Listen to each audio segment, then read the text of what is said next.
Good morning to each of you, my fellow science teachers, with your assets.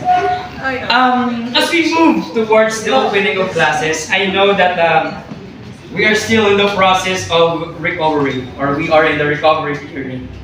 Maybe there will be some would say, hey, ano naman, tugaw naman na sa aton ng obra, dagdag naman sa trabaho natin, another burden naman na adjustment naman. But as we went through this training, we got to appreciate the learning we gained from our able discussion, our beautiful, at aton nga very comprehensive. Palakpakan na rin natin si Ma'am Love sa ako. So what naman, that's coming from me, kagaling na sa bottom of my heart. Ito, first time ko makabatian si Ma'am na maghambal sina. Kag mag-discuss din. So truly, I appreciate her. And I know your expertise has paved way to the realization that every difficulty will be an opportunity for us to grow. Do you agree with me? Yes. We always set challenge to adapt and embrace the constant change that comes along our way.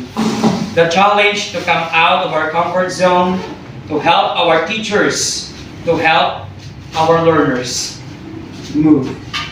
With that, I am proud and at the same time humbled to accept the challenges on behalf of our fellow science teachers.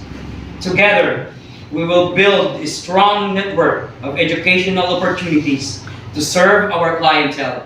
And who's that? Our dearest learners. And yes, as teachers in science, mga ka-assets, we have ups and we also have downs. We have goods and we have bads.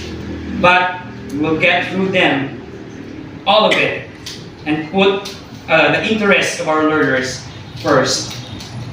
The learners of the Petsilai deserve no less. Let us all grab this opportunity that will help us improve our service to our learners. And whatever it is that a Dep head has required us to do, we will get the work done with quality. It is because we don't grow when things are easy. We grow when we face challenges. So again, all together, my dear assets, science teachers, can we all stand up? Can we all stand, please? And then all say, all together, challenge accepted. Again, science teachers, mga ka-assets, Challenge accepted! one more time. Challenge accepted! Thank you very much. Good morning.